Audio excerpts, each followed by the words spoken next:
Como vai? Meu nome é Marco Oliveira, sou meteorologo no Serviço Meteorológico de Aruba e eu dou parte pronóstico de tempo de Aruba também. Hoje, junto com o cameraman Albino Trump, onde eu busco explicar um tique de mundo, um tique de nosso sistema solar, um tique de satélite e também um tique de maré alta e maré abaixo. Vamos começar com a primeira tarefa. Na Equador, Terra está 21,3 km mais largo que de polo norte para polo sul. Seizoen é outra palavra para temporada de ano. Equador, temporada de ano está winter, lente, zomer e herfst. Den 365 dias e um quarto de hora, o mundo está fazendo um giro completo rond o solo. A papia de Equador por sobre é um círculo imaginário que passa rond o mundo. Equador é paralelo que parte do mundo em dois hemisférios.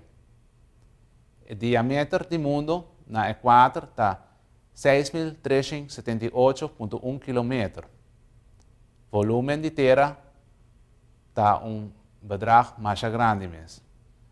De 23 horas e 56 minutos, o mundo está vira rond sua as comparado com a estrela. Ora, luna nova, ou yen, bota raia e maré mais alto. O sistema solar é um sistema que consiste em diferentes planetas, no nosso vecindário, pero em geral esto consiste de curva celestial consistindo de uma estrela central. De nós está uma estrela central, obviamente, tem tanto que solo, uma estrela doble, que nota de nosso vecindário, e esta estrela aqui pode acompanhar com um planeta enano, luna, cometa e asteroide. O mundo é um corpo celestial. Vamos ver aqui, que está nosso mundo é bonito assim. O sistema solar de nós queda dentro da galáxia de Camina, ou Via de Leite, ou Melkweg na holandês. A Via de Leite é uma galáxia do nosso universo. O mundo é o único planeta do nosso sistema solar onde o humano não está sobrevivendo. O planeta mundo consiste de 5 partes. Tem a atmosfera, que está rond de parte do mundo, mas não está aqui. Depois, tem também a hidrosfera, que é bloco, onde tem água, todo o caminho que tem água.